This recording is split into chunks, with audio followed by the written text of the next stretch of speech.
Hello everybody, welcome back to Mrs. Jazzy B. I'm so glad you were joining me today. Thank you for joining me. Make sure you like, comment, and subscribe, okay, to this amazing video that is be dedicated to my mother. Yes, I said it, to my mother, because today is December 18th and it's my mom's birthday. It's my mom's birthday and I'm dedicating this video to her. So my mother, she had us, me and my two siblings, when she was pretty young, and she got divorced when she was pretty young as well. So she had to raise us on her own as a single parent, and it wasn't easy for her, but she got it done, and she became a social worker, and she made sure that wherever she worked, we was like nearby, just in case if anything, if we were sick or anything like that, she was there to pick us up. And I didn't really like that too much, especially, you know, when I was in junior high school. I didn't think it was cool that my mom worked across the street, but you know, it worked for her. And also, you know, growing up with a sister that has special needs wasn't easy as well for my mom, because she was working a full-time job.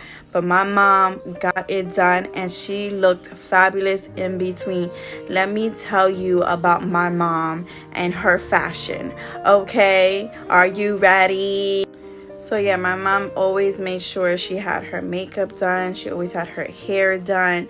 She always looked, you know, professional, because she did have a professional job. So she always made sure that she looked put together. And not only did she make sure she looked put together, she made sure that we looked put together. And sometimes too much put together, because she would match me and my sister like we were twins and we weren't. Okay, so that was a little annoying. Like all the time we didn't have like the latest fashion stuff out there, but she would try her best.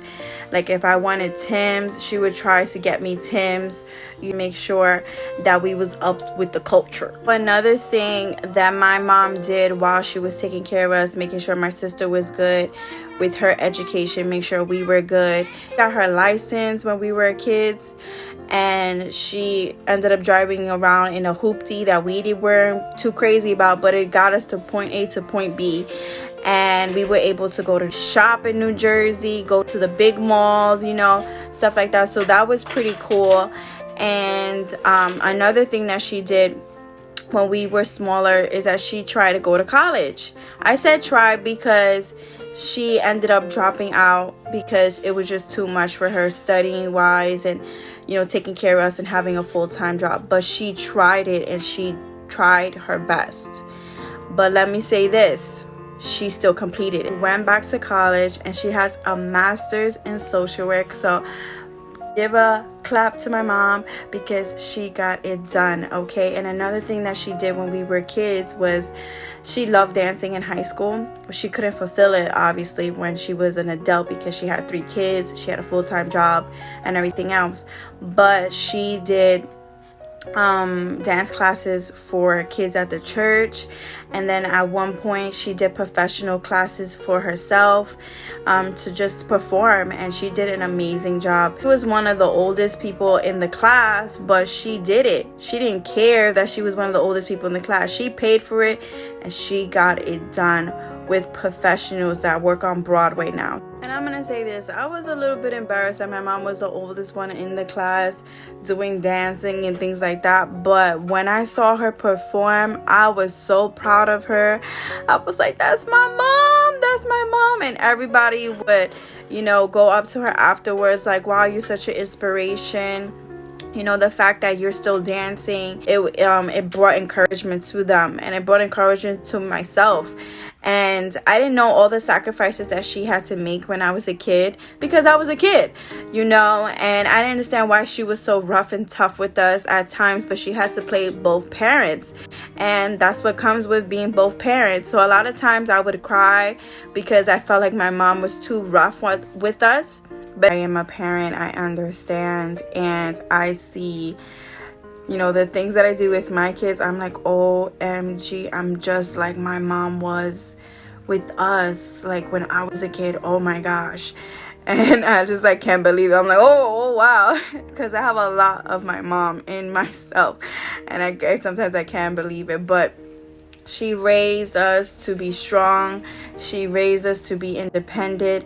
She raised us to be all that we can be and to follow God and have Him lead us. And that is the best thing that you can do as a parent. She did it. She never stopped praying for us. She never stopped making those sacrifices, and she still makes those sacrifices still today. So I want to say thank you, Mom, for all that you have done for us, for all that you have done for me and with my kids as well. And she's like complete night and day compared to how she was with us, growing up, and how she is with my kids. I'm like, she's so soft with them. She's so loving. Not to say that she wasn't loving with us, but she wasn't really soft with us. And she gardens with my kids. She does this whole spa thing with my daughter. Like, she spoils them rotten. I tell them all the time that you guys are blessed and highly favored, because you guys are spoiled. And my mom tried with us, but now she just like taking it up a whole nother notch when it comes to my kids. So I love the fact that she's like that with my kids. I'm not jealous or anything like that. There was a point in time when I was a teenager that I became rebellious and didn't want to talk to my mom, and became really distant from my mom because she was so rough with us. And I just couldn't understand it. I just couldn't comprehend it.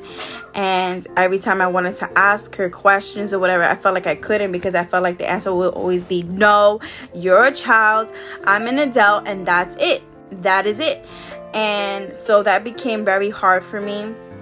But as I became an adult and we started to understand more and more the sacrifices, my mom is my best friend now.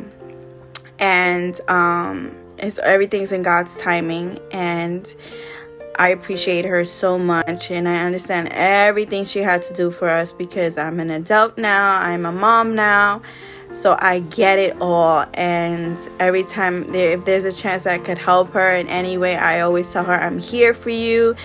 She works out with me sometimes. Like, she doesn't understand everything that I do, because I'm a little out there, right? I'm not traditional in the sense where I work a 9 to 5 like she did for us, but she's supportive, and she's like, okay, like for me, I didn't understand half of the stuff that my mom did when I was a kid, and I was just going with it and saying okay, and now it's her turn to do that with me and just say okay. And I know later on down the line she's going to understand it, just like later on down the line I was able to understand it, why she did all the things that she had to do for us. But I will always take the fact that she, even though she had to work hard, she still was doing things that she loved, like dancing, making sure she had a car so she could be more independent, making sure she studied and worked hard, and being a social worker. So she did all of that and looked fabulous at the same time. So thank you, Mom, once again for everything you have done for me and my siblings and for my kids. I appreciate that so much, and I know my siblings appreciate that so much. My kids appreciate you so much, and so many other people out there appreciate you. So happy birthday. And I want to leave with this quote: the struggle you're in today is developing the strength you need tomorrow. And my mom is an example of that, for sure. All the struggles that she faced when we were kids, look at her now. She has a beautiful house, she has a garden, she has a master's degree in social work, she's married. She was able to accomplish it, and I'm doing it now. You can accomplish it too. Whatever it is you have going for yourself, don't give up. Keep on going. God bless you all.